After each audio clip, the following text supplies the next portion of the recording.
Alright,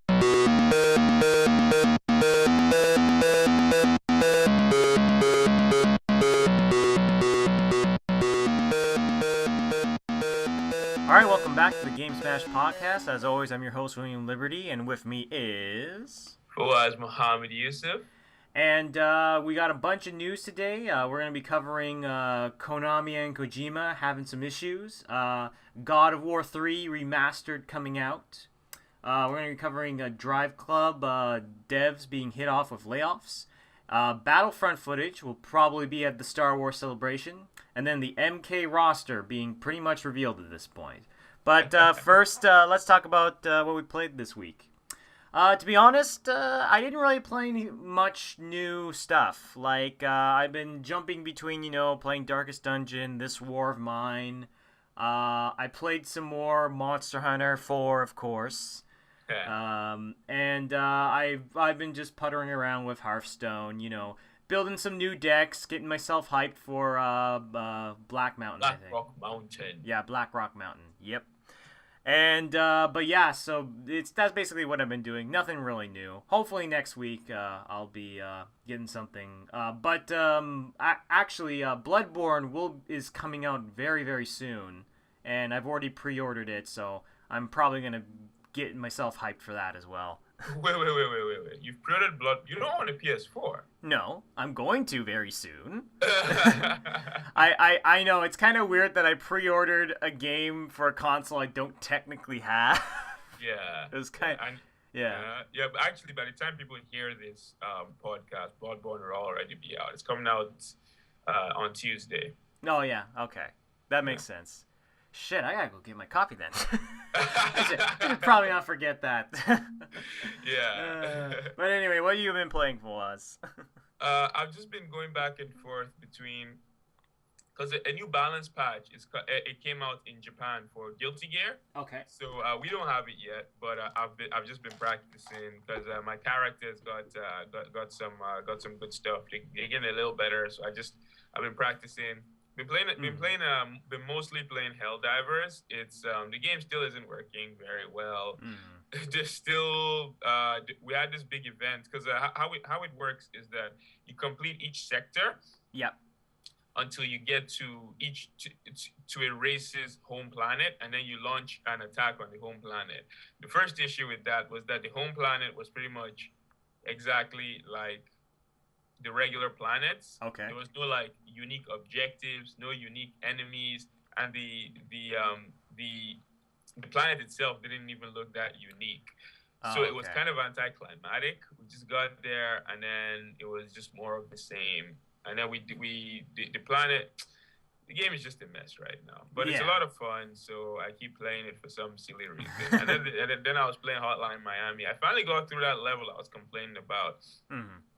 Yeah, it was way too long. Way. You're talking. I mean, like one of the reasons why I love Hotline Miami is because it was a perfect game for the bus. I just sit down. It was a perfect game for like short sessions. This level took me 30 minutes to complete, and 2 sittings. I started playing it. I couldn't switch the Vita off because I'd have had to start the level from the beginning again, and it would probably taking me longer. But the first time I played it, I just gave up and I was like, screw this, and I ended my playthrough. But yeah, so Hotline Miami, Helldivers, and Guilty Gear. Well, there you go. But yeah, we'll start right into some news. The biggest thing that's been happening for lately is Konami and Kojima. Been having a couple issues, just a tad. So first thing that we can confirm has exactly happened is that I guess Konami went to previous Metal Gear titles and started removing Kojima's name from them, like from box art, from like stuff like that, like officially. And this sort of like sparked a curiosity of like what is exactly going on. And it seems like this is possibly a rebranding. Kojima Productions as well is being Rebranded? Yeah, rebranded. And yeah, I couldn't think of the word. And Of course, according to Kojima, at the very least, he's stated that he's still contracted to do Metal Gear Solid 5. He's still going to be working on it 100%. But this will most likely be the last Metal Gear that he personally works on. But anyway, what do you think about this news, Fawaz? This is crazy. This is crazy. Yeah, I mean, it was just a couple of weeks ago that we had the show. We had the game on our show, and talking about how the game was looking good. So I have no idea what led to this. We're probably gonna find out more as the story develops. But yeah, this is at the very least, because I previously thought that Kojima had left Konami. So at the very least, I'm glad to hear he has left Konami, because for as long as I've known Kojima, I've associated him with Konami. So Yeah. I can't imagine him not working there. But I hope this doesn't negatively affect Metal Gear Solid 5's development. That's pretty much all I can say to that. Yeah, because it's a little bit concerning, because like I said before, this is the same thing that really worried me about The Last Guardian, is that when he left the company officially, but was still contracted to make the game, I feel like that really affected the work process. So I'm kind of worried that the same thing is going to happen to Metal Gear Solid 5 to a certain extent. Plus, I find it really weird that they would be removing his name from previous titles. Yeah. That seems like, seems like something that could be rather insulting to the creator. Forget insulting. Yeah. I don't know if that's legally allowed. But I don't know the specifics enough to really to say. Like, I don't know if it's like specifically like they wanted to rebrand the game so that it wasn't like, Hideo Kojima on the front box art every single time. Like, maybe they just wanted a clean Metal Gear Solid. But even so, it's like, it's his game. You should be able to do what he wants. Like, it's not like it's basically like going back to like old, like the books from Harry Potter and taking off J.K. Rowling off the front cover or something like that. It's like it's really bizarre.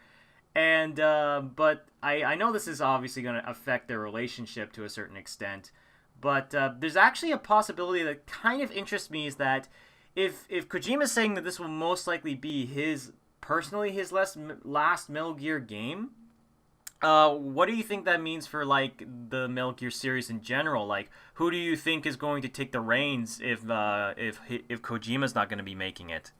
Okay, well, just to be clear, though, what you said was this was going to be the end of the Metal Gear Solid.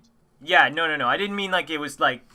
Oh, okay, I got you now. Solid, yeah. Yes. So we're not talking about like Revengeance and stuff like that. Yeah. So I mean, he could make like a Metal Gear spin-off. You could make another Metal Gear series just focusing on a bunch of different characters or something like that.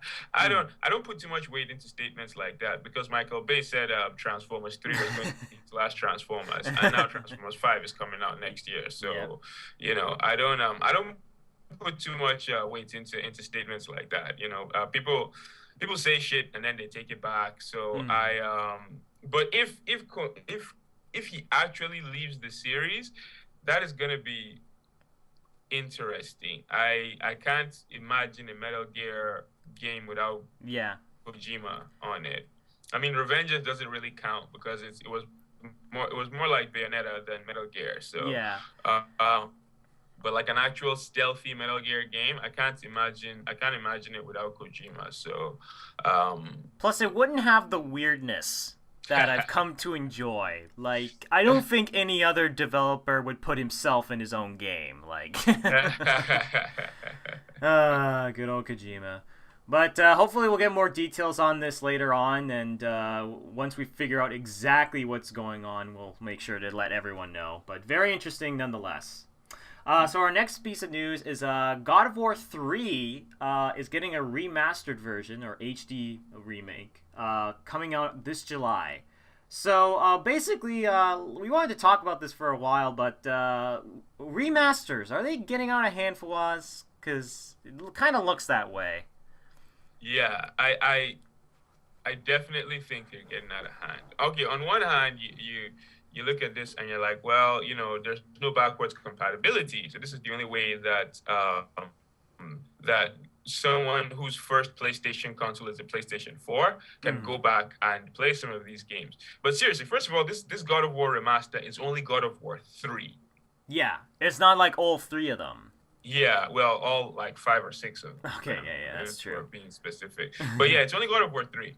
So before I start criticizing this, I want to hear more about it.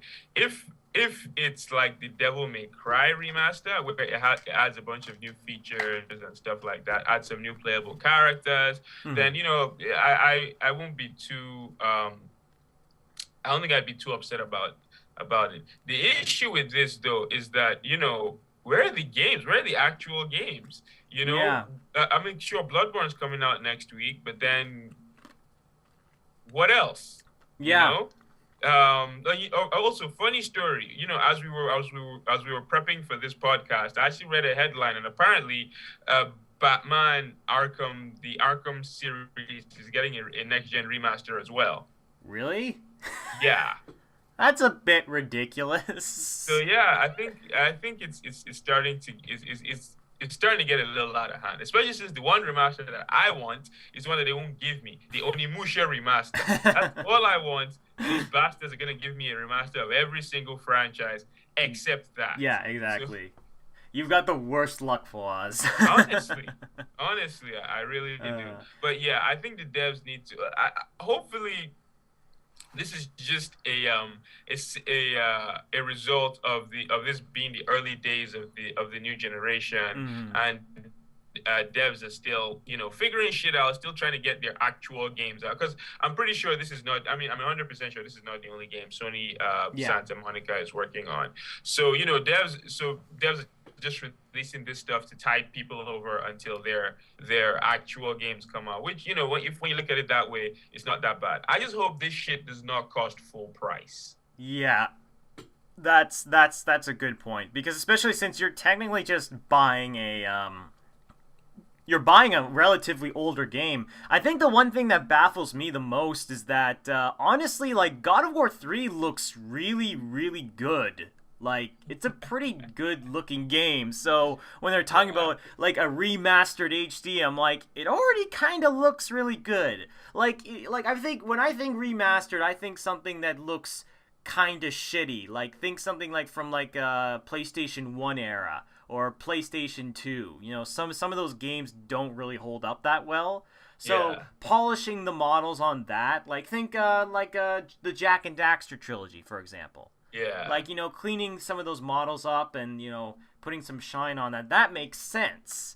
Whereas this game already looks pretty damn good, so it just kind of baffles me that it's like they're already making a remaster. But essentially, this is the biggest problem is that since the PlayStation 4 and the Xbox One, since nobody's really making games specifically for that generation, the only way that they can increase their library and to help sell the consoles is to basically remaster all these games. Like, you think of like the Tomb Raider remastered that was for the PlayStation 4, or Devil May Cry 4 coming out.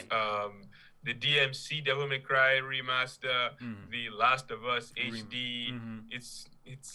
It's basically, it's gotten to the point where basically it's like, look guys, we don't have any games, and we don't have any games that we have I want to say confidence in. Because when you think about it, like, games that came out like Knack and stuff like that came out in the beginning of the generation, like, those games, like, they didn't sell well and they weren't helping sell the console. So now it's almost like, it's like, well, if these new IPs that are got too early launched aren't like selling, then, well, we just gotta reprint the games that were selling on the older consoles.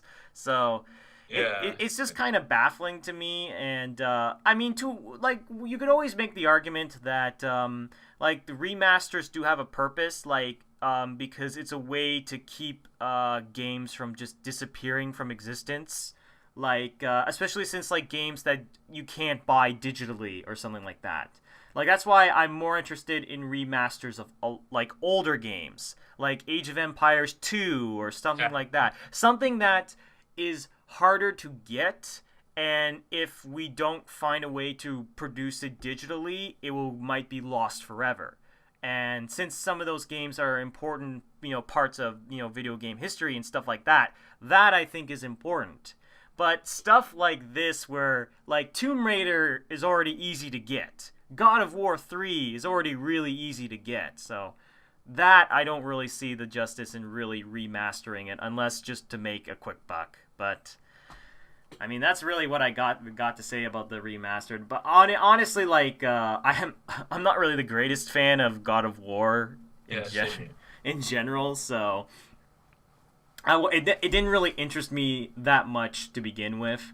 But I guess to some people this might be good. I mean, more PS4 games, that doesn't hurt. But yeah, I just hope that we start getting more actual. We need more Bloodborns. We need more games that are made for specific, like PS4 or Xbox One. We need more games like that. Yeah, for sure. On so our next bit of news is Drive Club devs were hit with a bunch of layoffs, unfortunately. So I think a lot of this has to do with the very poor state of Drive Club in general, to say the least. Yeah. But what are your thoughts on this? Well, I just wanna say that Evolution. I don't think it's just Drive Club. I think because Evolution Studios, they made the MotorStorm series on the PlayStation 3, right? Mm-hmm. Yes. And MotorStorm Apocalypse has to be the unluckiest game in history, because it came out. It was supposed to launch, like, the date it was supposed to launch was around the time that the tsunami, because the whole point of the game was that you were racing and then a natural disaster happens while you're racing. That was like the game's gimmick, right? Yeah. But then it was around the time it was supposed to launch, the tsunami happened in Japan. Mm-hmm. So the game got delayed. And then when it finally launched, like, the hype had died down, and Sony kind of just released it to die. So that game came out, and that didn't sell very well. Then their next big game, Drive Club, has just been a disaster. It got delayed for like a year. It was supposed to be a launch title. It came out a year later. And I mean, its online issues are very well documented at this point. The PlayStation Plus edition still hasn't got to release. The game is just an absolute mess right now. So while it saddens me to hear that these dudes are getting hit with layoffs, I'm not too surprised. I was actually thinking the studio might get closed down completely. So this is a little better than what I was expecting, but it's still really unfortunate. And because they seem like talented developers, they just a little bit of bad luck and bad programming in the case of Drive Club, but. But I think it's also like a problem I have with when you're designing games with very specific online features, like you think of like Grand Theft Auto Online and how like just of a rocky like disaster it was at launch and stuff like that. Like I feel like when game designers, like especially for the consoles, like go into their game, okay, this game's gonna be like, you're gonna be always online and you're gonna be doing this and stuff like that. Like I feel like sometimes when you start like reaching for these kind of crazy ideas and doing stuff online, you have to understand that not everyone's going to have the same connection as you. And if you don't program it well, then everyone's going to have a really bogged down and not great experience.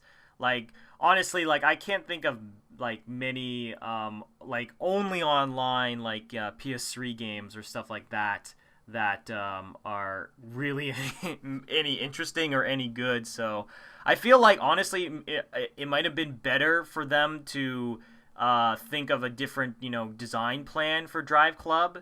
Even I don't know, like it saddens me to see them all get laid off, but what can you say? It's like the results are there, just the game just did not work at launch, and it doesn't seem like it's gonna work at anytime soon.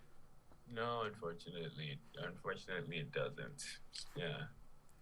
So I guess just here's hoping they learn their lesson, and maybe they might make something else, or maybe they might try and get Mortar Storm to come back. Cause I'd like to see a new Mortar Storm. Yeah, me too. Because that's a series that I actually do really really like.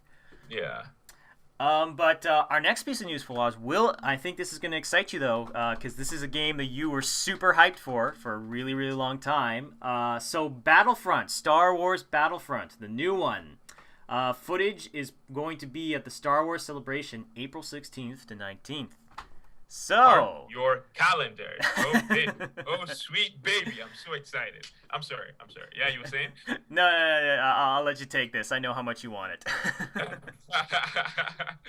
Yeah, so I'm just excited. I'm excited to finally see some gameplay of this title. I really nothing else to say. Although I will say that I'm cautiously optimistic because well, Dice's last game was Battlefield 4, which was completely broken at launch, and this game is releasing this holiday season at the same time as the movie, right? Right. The reason why that worries me is because this game cannot be delayed. No. Like from EA's point of view, they're like, this game cannot be delayed. This is going to be launched with the Star Wars movie, period, right? Yeah. So if coming up on release, the game has some issues, I just worry that it's going to just launch like that, and they'll deal with it after the fact. But anyway, that's too much negativity right now. I'm excited to finally see footage of this game that I have been waiting almost 10 years for. And and just as an aside, they announced the platforms. Although I mean, there's no real surprises here: PS4, Xbox One, and PC. Like I mean, everyone saw this. But hey, at least we have official confirmation that it's coming to all three major next-gen consoles. But yeah, man, I can't wait. April 16th. Yeah. Star Wars Battlefront. Yeah. Like I mean, I'm super excited to see it. I'm really interested what footage they're gonna try and show. Honestly, like the things that I really want to see, I want to see like how like just jumping into the ships and the vehicles work. I want to see how the combat is. Like I want to know if I'm going to be able to do my dodge rolls. I want to be able to do my dodge rolls because that was like one of my favorite parts of the whole thing. And I'm really interested to see the space combat. And I'm really, really curious whether or not they're going to implement a feature that was rumored heavily for Star Wars Battlefront 3 that never got off the ground. But one of the features that they rumored is that you could start a fight in space, like have like, you know, cruiser to cruiser and be fighting in space. And then you could literally fly down to the planet map and continue the fight there. Yeah, I saw that. Yeah. I saw that. I don't know if I really want that, to be honest. You rather more enclosed fights? Yeah, because I just don't see the point, you know. It looks cool in a gameplay demo, but I don't really see what that adds to the battle, other than making the arenas just obnoxiously large, you know. I mean, a game gets large to the point where it's not really, you know, fun anymore. But I just want to see how they implement heroes, because I love the hero system in Battlefront 2. Battlefield, yes, Star Wars Battlefield. in Battlefront 2, I want to see how different it is from Battlefield, because that is one thing. When I heard DICE was developing it, on one hand I was excited because DICE knows how to handle large-scale combat, but on the other hand, I was like, are they just going to make this Star Wars Battlefield? You know? Like, are they just going to make it Battlefield with Star Wars, with a Star Wars coat of paint? I doubt they're going to do that. But either way, I just so many questions. I can't wait, man. Yeah. April 16th cannot come soon enough. That's all I got to say to that. Yeah. The one last thing that I will say is that I really hope that they bring back a mode that was in Star Wars Battlefront 2, and Conquest.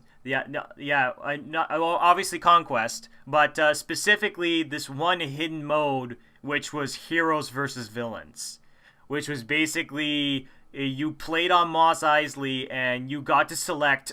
You either played as the heroes or the villains, and you basically got to select like a roster of Jedi and heroes, or you picked the villains team and you got to choose from the roster of villains like Darth Vader and shit. And it was just chaos.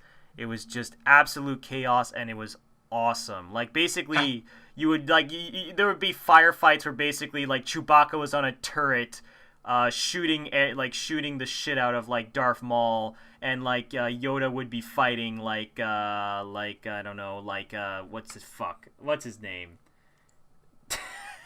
Wow, I'm really drawing a blank here. Grievous, like General Grievous or something like that. I really like that mode, and it was a ton of fun. So I really hope that they bring something like that back to this, because that was really awesome. Oh, good. But anyway, to wrap things up, we got Mortal Kombat X roster pretty much fully revealed. So the new characters are, or at least the ones that got revealed, are Predator, Tanya, Liu Kang, Jax, and Tremor. So, what you think, Fawaz, of the pretty much the official roster at this point? Okay, so just to clear it up, Predator, Tanya, and Tremor are all DLC characters. Yeah. Liu Kang and Jax are actually part of the final roster. So looking at the roster now, it looks, we have a 24 character roster. It's a nice balance. You've got your old school characters, your Scorpion, your Sub-Zero, your Riding, and all that stuff. And then you've got a decent number of new characters: Cassie Cage, Devora, Aaron Black. What's this thing called? And then you've got some older, some returning characters that people might not have necessarily seen coming, like Shinnok. Although like Shinnok and Tanya was a surprise. And then the DLC characters. You've got Jason Voorhees, which I'm still not cool with. Predator, I honestly, I'll be honest with you, I wasn't excited to hear that Predator was gonna be another character, because I'm like, that's 2 guest characters, and then we still don't have any cyborgs. But I can't lie, when I saw the trailer is so cool. Yeah. It shows off all the DLC characters, and it's just really cool. I can't lie. Yeah. Then and finally Tremor. This is an interesting one, because I actually had to do research to figure out who this character was. Yeah. So Tremor was originally revealed. He's never been playable before. He was pretty much just a brown ninja. He was like a palette swap of the other ninjas. He was kind of playable. Like the article I read just said he was kind of playable. I'm not sure. Right. I'm not exactly sure what that means. But he was kind of playable in the handheld version of MK9. But this is going to be the first time he's like fully playable. So so that's going to be interesting. Tanya, they said that some MK4 characters were coming back. I knew Shinnok was coming back because he was at the end, in the ending of MK9. Yeah. He's pretty much behind all of it. Spoiler alert. Yeah. But Tanya was a pleasant surprise. And then, but yeah, the roster looks cool, man. 24 characters and 4 DLC characters. So yeah, how do you feel about it? Well, I think obviously, I really actually did like seeing Predator. To be honest, I would have preferred it if Jason Voorhees was gone and Predator stayed. Yeah. And then they could have just given that one other spot to something else. Because like I said, I feel Predator works really, really well in this series. Like, just overall, I think Predator makes the most sense as a guest character. Yeah. It made a lot more sense than Freddy or Jason, to be honest. No, I'm with you on that completely. Yeah. I can't get over the fact that neither Sector or Cyrax are in this game. Like, I know I keep harking on about this, but it's ridiculous. Like, these dudes are such iconic characters, and neither of them made it in. Like, yeah, it does seem kind of weird that. Yeah, we have 2 guest characters instead. Irrelevant. Anyway. Yeah. I don't know. It might be specifically like they wanted to market this game to people that may not have actually played a Mortal Kombat game before, which I know sounds weird, but it's kind of like, oh, Predator's in this game. Well, now I'm gonna buy it. Something like that. Maybe that was the mentality that they were thinking, but I honestly don't know. I got a quick question for you, Fawaz, and it's kind of a huge spoiler for MK9, but I don't really care. So Liu Kang, didn't he kind of die at the end? Yeah. Liu Kang just keeps dying. I mean, he died in Deadly Alliance. He died in MK9. So here's the thing. Liu Kang dies at the end. The last time Liu Kang died was Deadly Alliance. They brought him back in Apocalypse, and he was a zombie. Yeah, right? yeah, I saw that. That was fucking weird. Yeah. So we haven't actually seen Liu Kang yet. He's just mentioned, like when they're listing all the stuff that the Combat Pack DLC gives you. They mentioned that one of the packs gives you a costume for Liu Kang. One of them gives you a costume for Jax. Right. And we've seen an image of Jax. He looks really cool. But we haven't seen any image of Liu Kang. So Liu Kang might come back as like a zombie type thing, or he might come back. He might not be the Liu Kang that we all remember. So yeah. Honestly, I really hope that they don't do the zombie thing, because Yes, the zombie thing from Apocalypse just looks so stupid. Like, it does. it's really, really bad. But it'll be interesting to see what they do with him. At the very least. But anyway, I think we're gonna wrap it up here. So don't forget to like, subscribe, and comment. And if you leave a comment in the comment section, we'll make sure to answer in the next podcast. And as always, this was William Liberty and Fawaz Muhammad Yusuf. we'll see you guys next time. Take care.